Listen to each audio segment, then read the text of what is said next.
Hey guys, it's me again, Harry, and today I'm going to continue off with my PS1 game collection video. So if you saw in the first half, I went through from 1997 till 1999, so that's pretty much half of my game collection, or maybe a little bit of a quarter, but in this video I'm going to show you a few more. So we're going to start off with the rest of 1999, and we're going to take a look at 6 different titles that were part of the same series, if you get what I mean. And that's the Hasbro Interactive Atari series. So there were 6 games, and they were all released in October of 1999 for both the PS1 and PC. So we have Centipede from Leaping Lizard Software, Missile Command from Maya Glass Interactive and Rainbow Studios, Pong from Supersonic Software, Q*bert from Artex Studios, the next Tetris from Blue Planet Software, and Glover from Interactive Studios. So Centipede is a remake of the classic Atari arcade game, and this version was ported by Real Sports.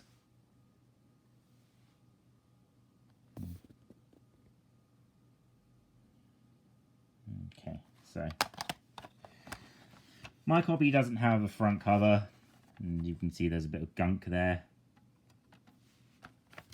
And there's a disc. Each of the discs represent the Atari symbol. So that bit's green with a with white on it. So Missile Command.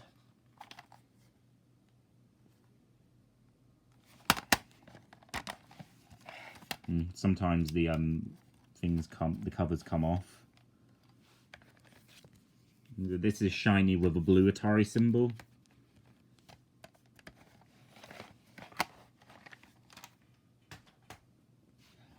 Pong, or Pong Next Level. There's a lot of tape on this, on my copy. And this has the logo, purple logo with white background. Q*bert.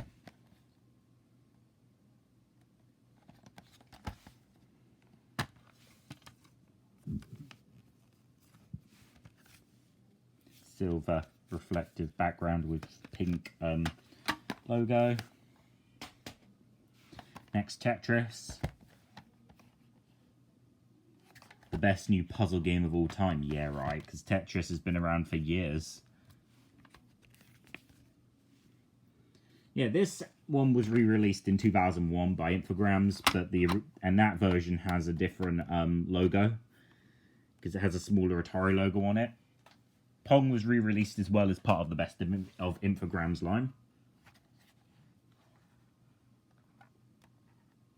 Mine has a crack on it. And then Glover. This is a port of a Nintendo 64 game. Mine's really used up. It still works, but the music doesn't run anymore. So that has a orange logo with white background. I think Next Tetris had a red logo, as far as I can guess. I forgot to check. So next up is PacMan World. 20th anniversary, the game that celebrates Pac-Man's 20th anniversary, obviously. And this was developed and published by Namco Home Tech, and published in Europe by Sony. Released on November 17th, 1999. And also has the original Pac-Man arcade game. And his overall and fun gameplay experience. Here's the manual. It talks about the DualShock. And then the back of the manual talks about the different coloured memory cards you can get as well. And then there's the disc.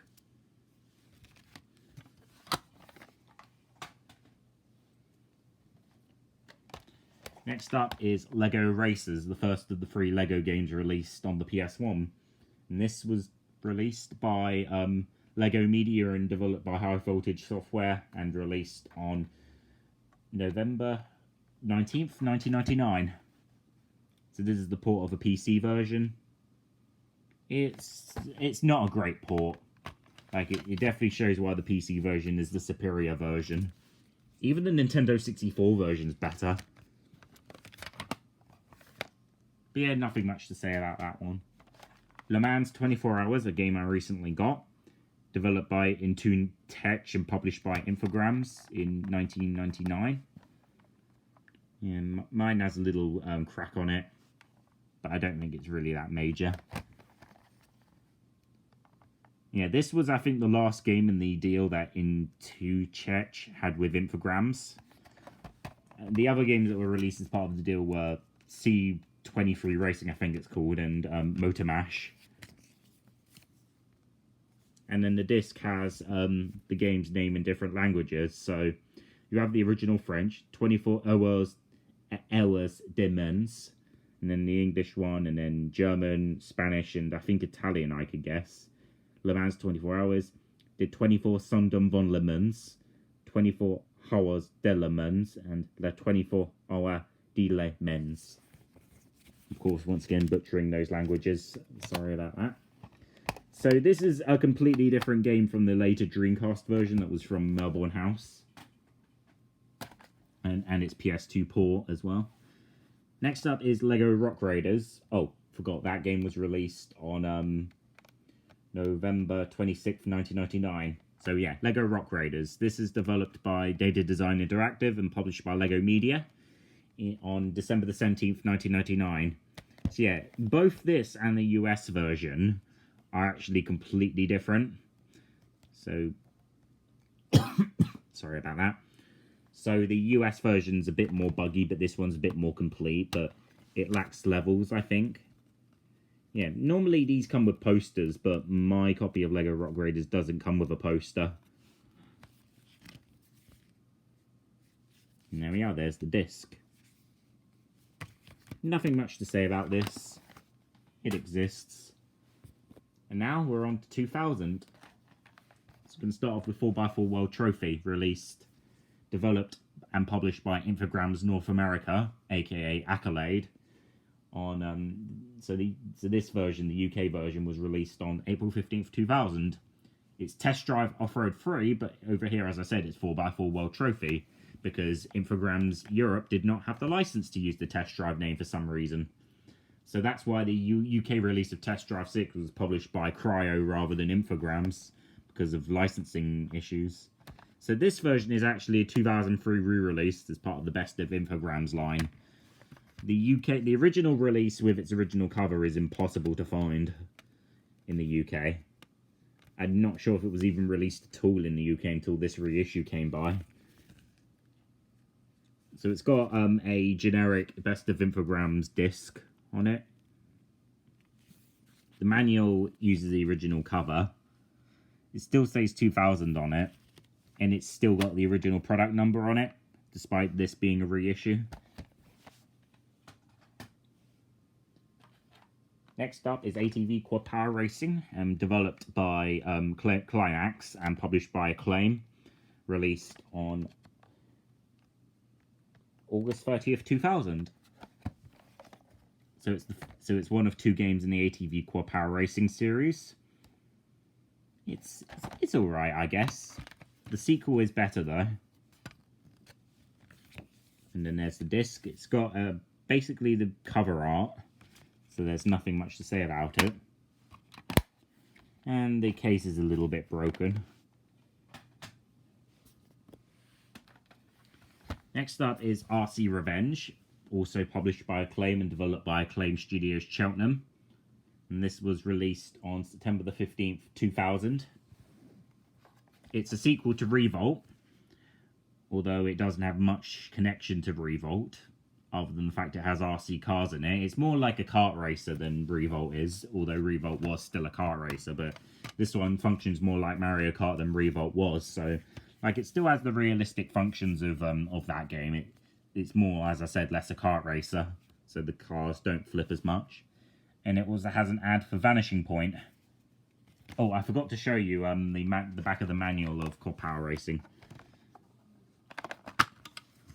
That has an ad for Jeremy McGrath Supercross 2000, which I already have on the Dreamcast. So when I do my Dreamcast collection video, I'll be able to show you that.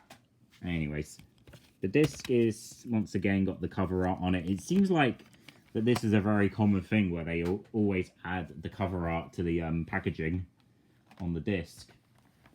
Next up is Breakout, another Hasbro interactive arcade game remake. This one was developed by Supersonic Software once again, like with Pong, and published by Hasbro once again on September 23rd, 2000. A game, a story, a bat meets ball. The Demolition Classic comes crashing back. Yeah, it also works with the mouse as well. Pretty cool if you'd ask me. And then here's the disc. It looks similar to the PC version's disc. And then on the back you have the Atari logo.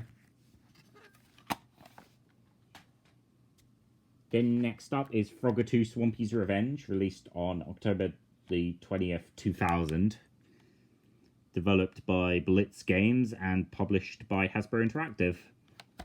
So this is a far major improvement over over the original Frogger remake from Hasbro.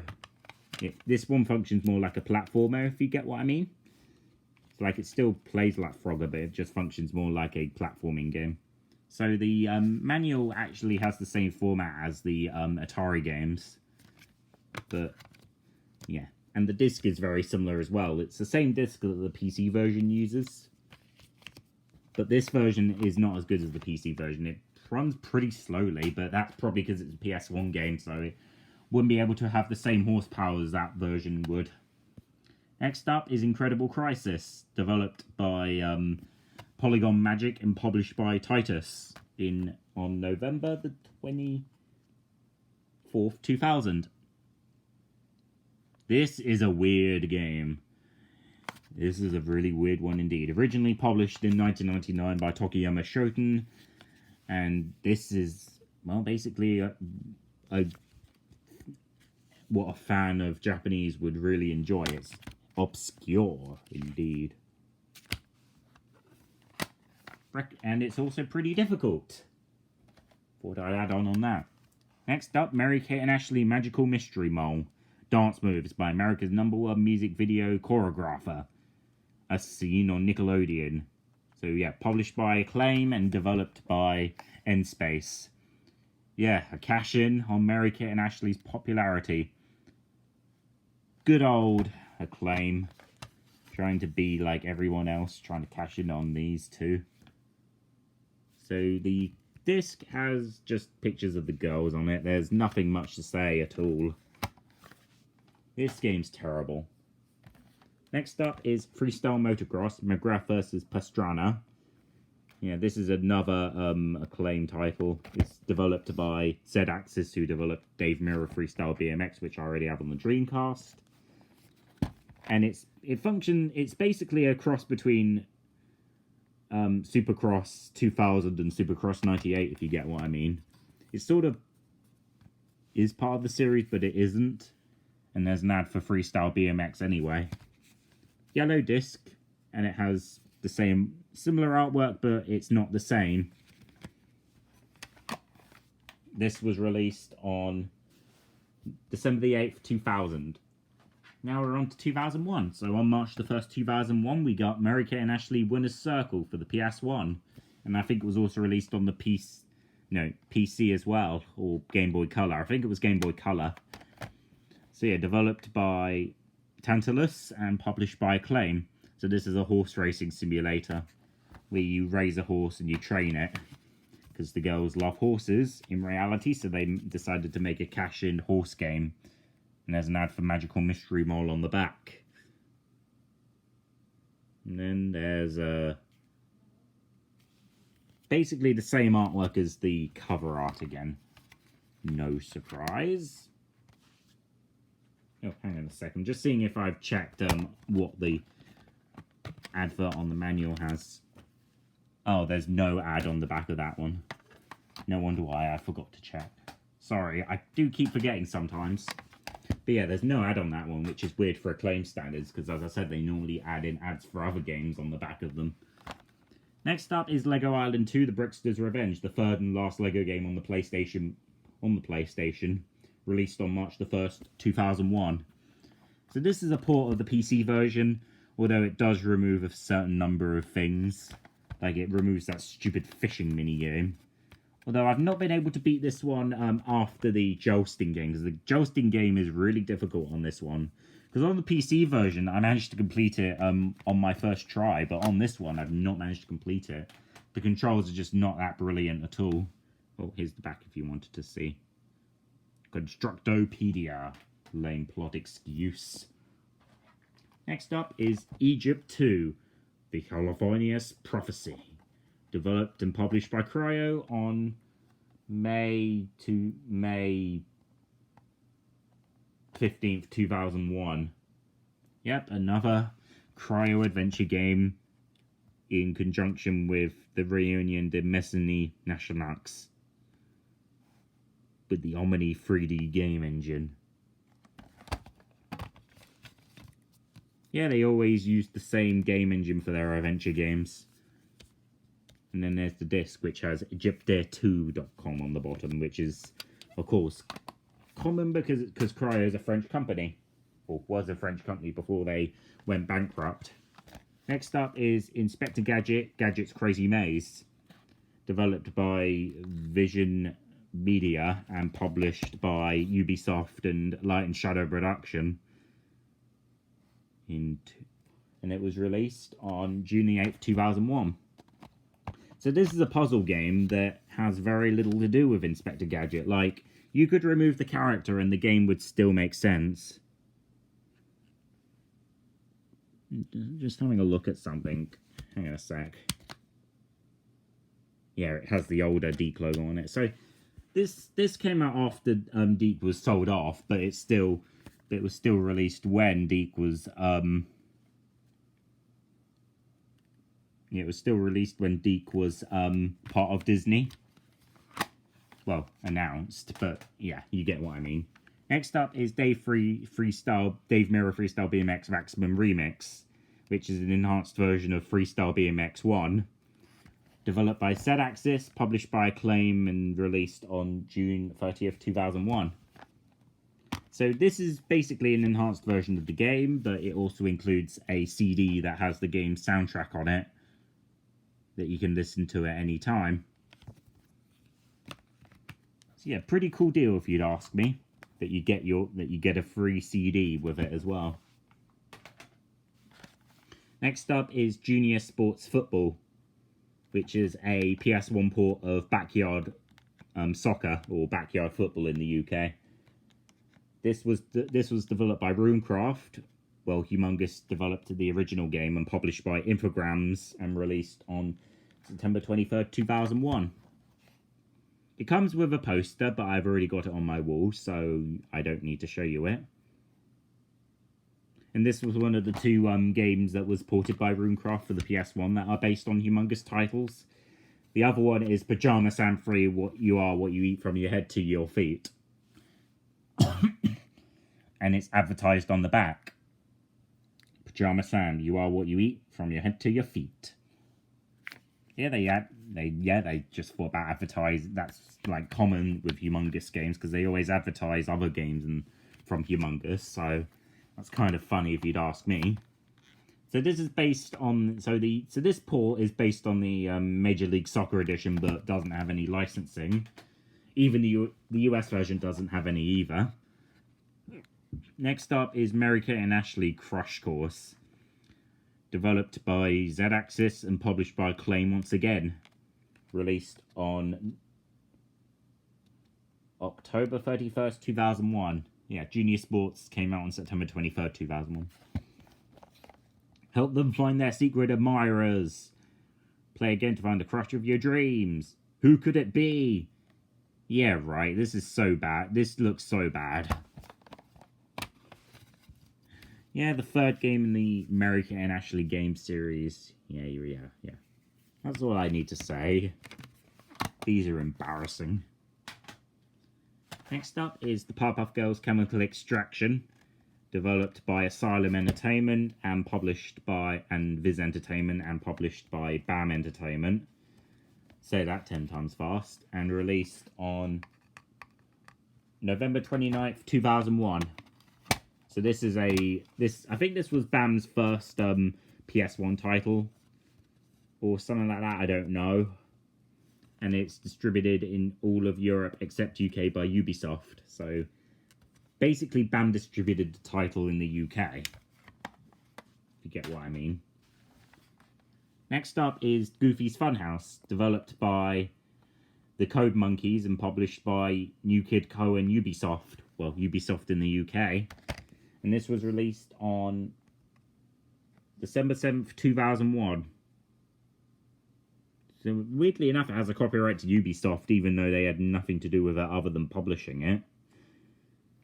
But yeah, it's basically you're looking in Goofy's house, trying to find things, and then you can unlock cartoons along the way. So basically, it's basically like a glorified cartoon watching simulator. And there's also an ad for Disney's Extremely Goofy Skateboarding, which is a tie-in to an Extremely Goofy movie that came out on VHS and DVD a year prior. And now we're on to the last few games. So for 2002, we have Digimon Rumble Arena, which was developed and published by Bandai in 2002 and distributed by Infogrames in the UK. Released on February 22nd, 2002. So this is a fairly dated PS1 title. So yeah. It's known to have compatibility issues on PS1 as far as I know, but I've not played it that much, so I don't know for sure. It has the Infogrames logo on the front of the disc as well, but they've only been distributor, so it doesn't count. Atari Anniversary Edition Redux, developed by Digital Eclipse and published by Infogrames as well, released on March 1st, 2002. So it's a port of Atari Anniversary Edition on the PC and Dreamcast, but swaps out two of the games for two different ones, so it's sort of like a different version of the game altogether. So you got Asteroids Deluxe, Battle Zone, Black Widow, Centipede, Gravitar, Missile Command, Pong, Space Duel, Super Breakout, Tempest, and Warlords. I think Millipede was on the original, but then they replaced it with another game on this version. And then here's the disc.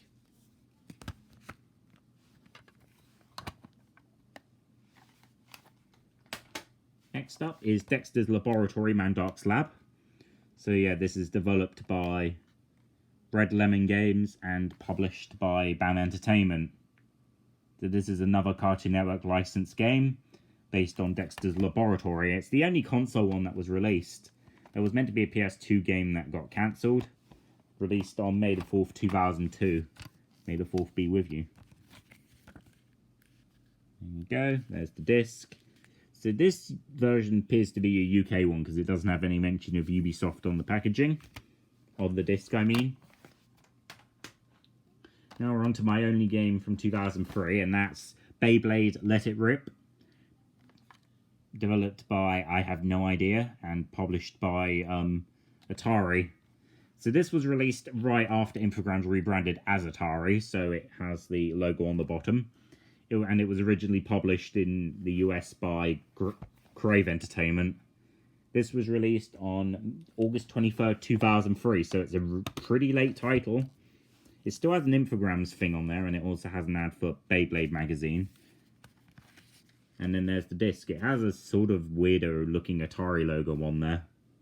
But yeah, it says Atari on it, so...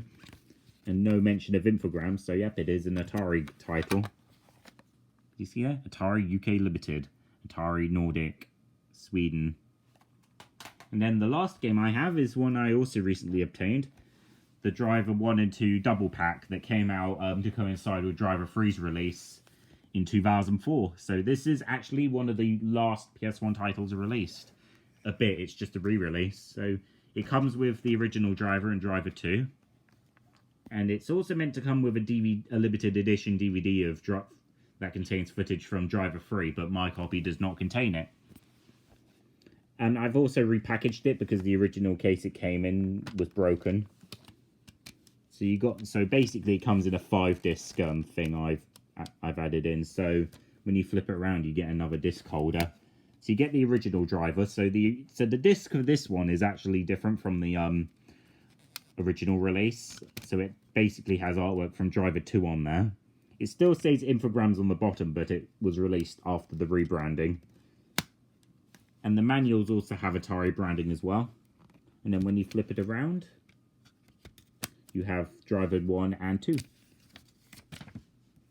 Also with Atari logos on it. And if you can see here, it's actually inverted. If you get what I mean. And there we are, there's closing it off. It still lists Infogrames as publisher, but there you go. It's nothing that major. So yeah, anyways, that's the end of my PlayStation 1 game collection. Hope you enjoyed it. Thanks for watching, and bye for now.